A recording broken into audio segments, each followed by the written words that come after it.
What's up, guys? This is Rapid Fire 187. I'm sorry it took so long to get this up. I had some issues with Camtasia Studio Pro. I mixed together everything and it was all fucked up. Every time I tried to upload it to YouTube, the sound would be messed up, and so basically what happened was I'm having to go back and do my commentary after the fact. I hate doing that. I like to do live commentary as I play, but you know, what can you do?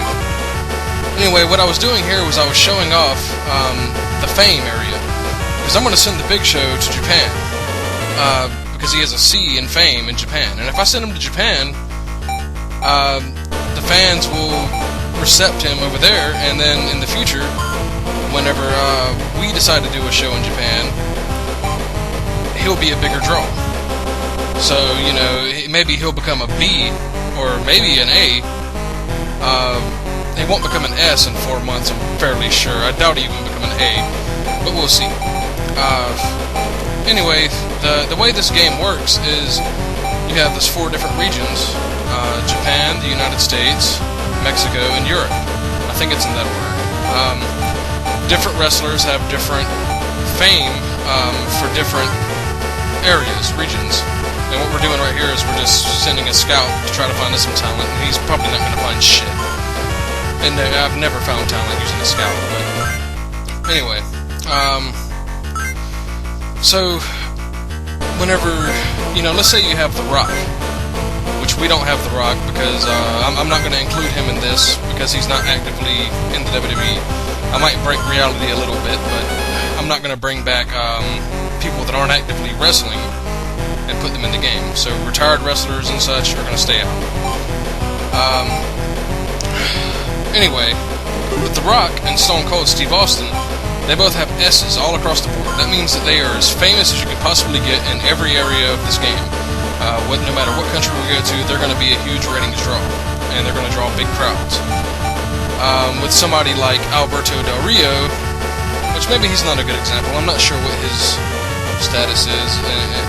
Rey Mysterio Jr. is probably a good one. He has a high ranking in America and in Mexico. So if we do a show in Mexico, it's probably a good idea to put Rey Mysterio in the main event. That's one thing that makes this game really unique, is that depending on where you do the show, it makes more sense to put different people in the main event. And it's not like the GM mode on the SmackDown games, specifically, I think it was 07 that I played a lot. In that game, they randomly assigned you a venue, and, you know, you didn't know where you were going to be going in advance, I don't think. Maybe you did know in advance, but for the most part it was random. You didn't get to choose where you did your shows. So you would have somebody like, all of a sudden you're in Christian's hometown, and you get a boost if you put him in a match, especially if he wins the match. It gets a rating boost. But sometimes, you know, you would be you wouldn't be forced to, but it would make sense to put the hometown guy in the main event. But the hometown guy might be a jobber, you know. And with this game, you have a lot more control about where you're going to be.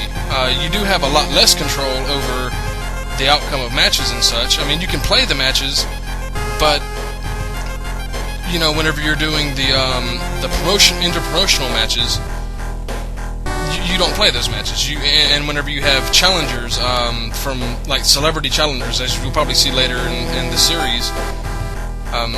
By the way, I think right now what I was doing was just kind of showing the different styles and explaining what they do. Maybe I should be doing that now, but you know, we've got a lot of time in this video. Not in just this video, but in the entire series. I mean, this thing's gonna go for a while, so I think that what I'm talking about now is more fucking important. But see, this is why I hate going over and doing commentary after I've played the game, because I really, you know, I'm not sure what I was trying to accomplish at that moment. Anyway, whenever you have rival versus rival matches, like the 5-on-5, for instance, let's say Raw challenges us to a 5 versus 5 show. What will happen is there will be 5 opponents that they pick for us, but we don't get to see who they are before the match. And we have to pick our 5 opponents. and you really have no control over this because you can't play the matches. You don't know what the matches are going to be in advance, and really the only clue you can have is sometimes they'll pick a champion to face you, and it won't tell you that it's the champion. It won't tell you who it is until after you pick your person. Then it'll say, do you want to have a title match? And you're like, oh, okay, so I'm playing against the WWE Champion. That must be, I don't know who the WWE Champion is in this game. Let's just say John Cena. Okay, so I'm playing against John Cena. So then you can go back and change your wrestler and put somebody else in the match to, but for the most part, I mean, there's no advantage, aside from cheating using save states and such, and I will not be doing that in this LP. The 5 versus 5 things are, and they're big. I mean, they really matter. Like, if you lose one of those things, your morale suffers, and if you win one, you get a huge boost. So it's really just a crapshoot. You just have to book the wrestlers that tend to be the best in your promotion, and that's kind of hard to decide because it's all subjective, and it all depends on who they work against. For instance, the Big Show can pretty much squash a lot of people, but if I book him against the Undertaker, he doesn't really have much of an advantage. And likewise, if I were to book Mystico in a match against Rey Mysterio, he might win. I don't know how that's going to work. I've never done that match. We're going to do it, but it's going to be a little while. I'm saving that one for quote-unquote WrestleMania. Sadly, we don't get to name our shows, which that kind of sucks. You don't get to name your shows, but, really, I guess if you're playing this game for a 5-year run, it would get kind of tiresome having to come up with a name for every show.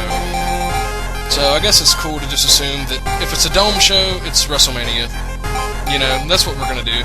Unless we get to the point where we can consistently sell out Dome shows, which I've yet to even come close to selling out a Dome show, so we're going to save that for a while.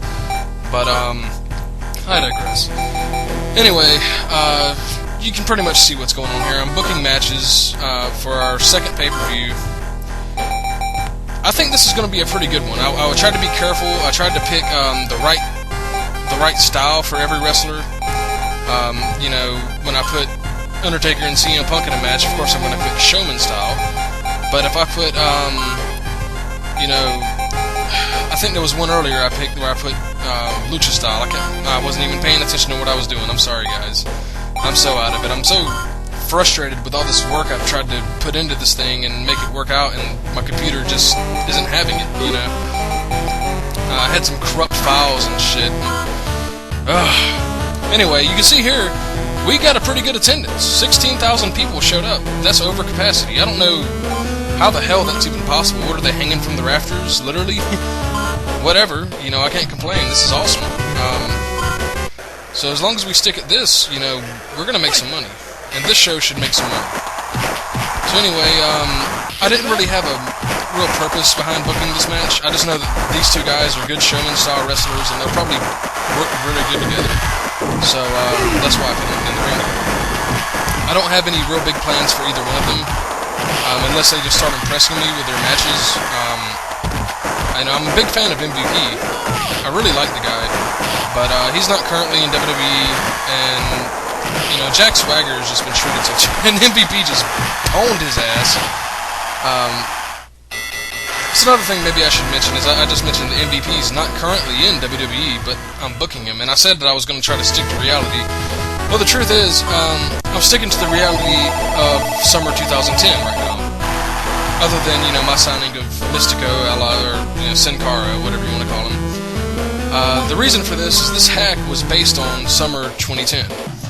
I think he's working on a 2011 hack, and when he puts it out, I'll download it. I won't be using it for this Let's Play because that would just totally ruin everything we've done so far. But,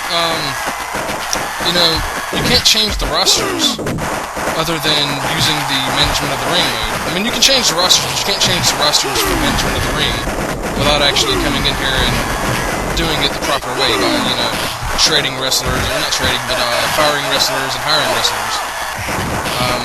And that kind of sucks. But the good news is, I can probably borrow anybody that I need to. Right now Randy Orton is on SmackDown. If I really want him to do a show on SmackDown, I'll borrow him from Raw. I'm pretty sure they'll let me have him. problem is, though, you don't want to put somebody from another promotion in one of your title matches, because what if they leave with the belt? You know, that would suck. Anyway, I digress. So, that was a pretty good match. That worked out pretty good. Kofi and Sin Cara, I think I booked it as a lucha-style match because they're both kind of high flyers. I don't know if a different style would have given us a better match. Maybe, maybe not. But that's the fun about Fire Pro, is you get to experiment, and there's no hard and fast rules. It's not like GM mode. I know I keep going back to this, and it makes it sound like I'm really dissing on the SmackDown games, and I'm not. I mean, they're fun for what they are. But, you know, in GM mode, after playing for a little while, you could pretty much figure out what you needed to do, and it was just book the same matches. You know, book a main event Hell in a Cell match every week, which I think in the later games they took away the ability to book Hell in a Cell and Elimination Chamber and such on Raw. Well, I think you couldn't do Elimination Chamber anyway, because it's stuck to that one specific arena every year. But, you know, I found myself in GM mode. I would constantly be booking multi-man